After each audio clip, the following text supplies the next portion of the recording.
What's up, everybody? Welcome back to another episode of the Coleman Chronicles.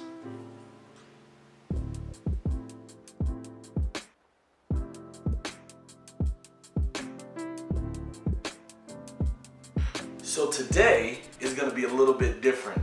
A few days ago, I asked you all to ask me some questions on Facebook, Instagram, whether you wanted to know something about me or whether you wanted to know my opinion on a certain topic or whatever it was. I told you all to give me some questions and I got a pretty good response. So today, this is a Q&A. I'm answering your questions. I'm not going to know what question I'm going to answer. I wrote them all down and I made this anonymous and random. So here we go. So question number 1.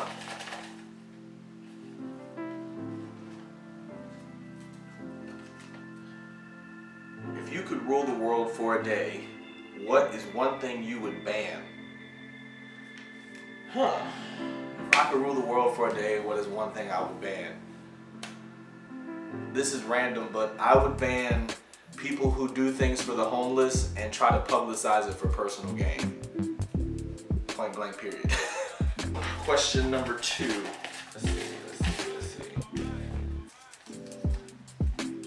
Let's see. What is a ridiculous thing someone tricked you into believing? When I was little, I watched the movie Birds, and I was terrified of birds, like pigeons and stuff like that. So there was a girl who lived on my street named Jessica, and every time, she was around me, she would smack the back of my head without me knowing it, and then she would say a bird did it. So I had this huge grudge against birds because I thought they were personally attacking me like every day.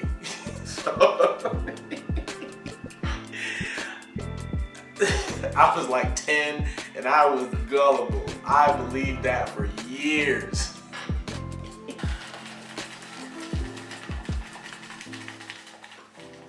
Just so y'all can see I'm shaking it up good. Let's see.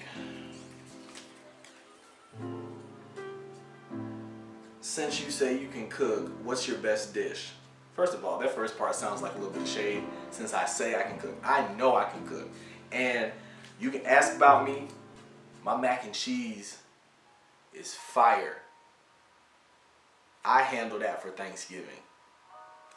Your favorite could never. Next question.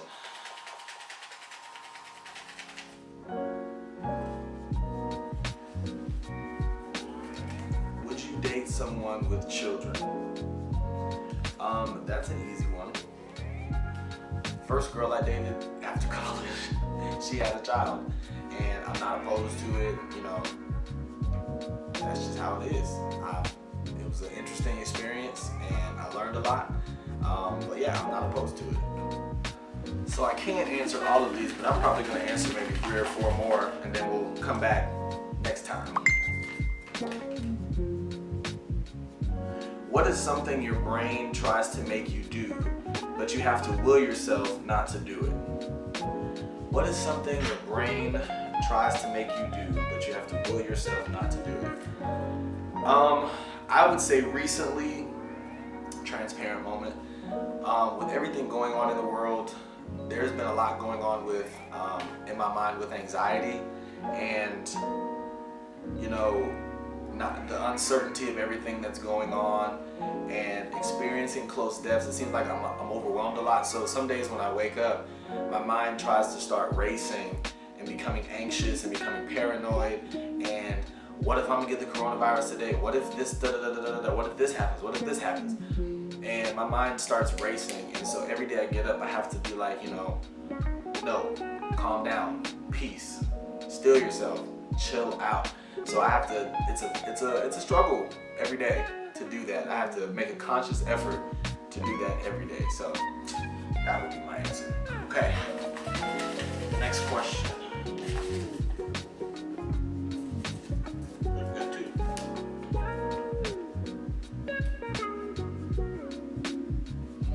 knew this one would come up. I'm not answering it. Y'all wild. A few more questions.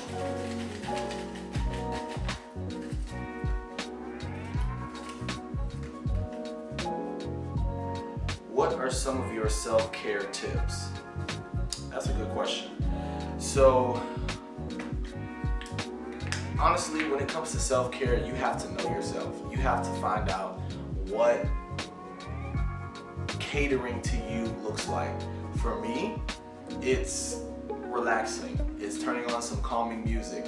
It's getting a pedicure or a massage, things like that. It's going outside, taking a walk, and clearing my mind.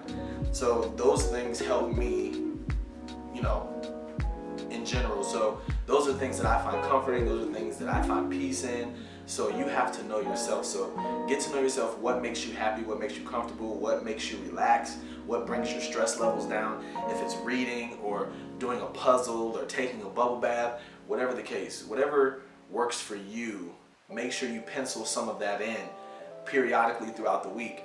Like, I may not be able to go get a massage now because everything is shut down, but I can definitely go and take a walk outside in the sun. That clears my mind, that brings my stress levels down. So find those things that make you, that bring you peace, and then pencil those in at least 2-3 times a week, at least. Okay, last question. Drum roll.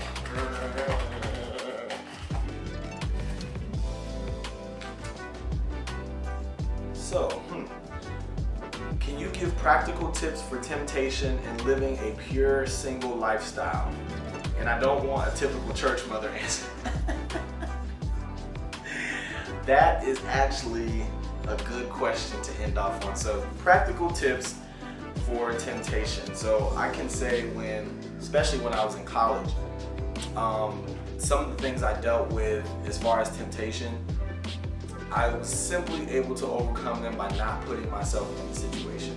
So you have to set parameters for yourself. Sometimes if I had a girlfriend or something, or I was talking to somebody, I would try to not have them over past a certain time at night. I would try to set boundaries. It's like, hey, this is a transparent moment. If they trying to cuddle, cuddle for a little bit. But if I feel tensions rising, you gotta chill out. We gotta chill out. This is just me being transparent. So avoiding situations that were hard to get out of, that I knew would be hard to get out of, was definitely one of the things that saved me. And then I would say an accountability partner. And this is not just the typical where people say, oh, I tell them when I'm reading the scripture or something. This is a real accountability partner, somebody that you can go to and be like, I am struggling right now.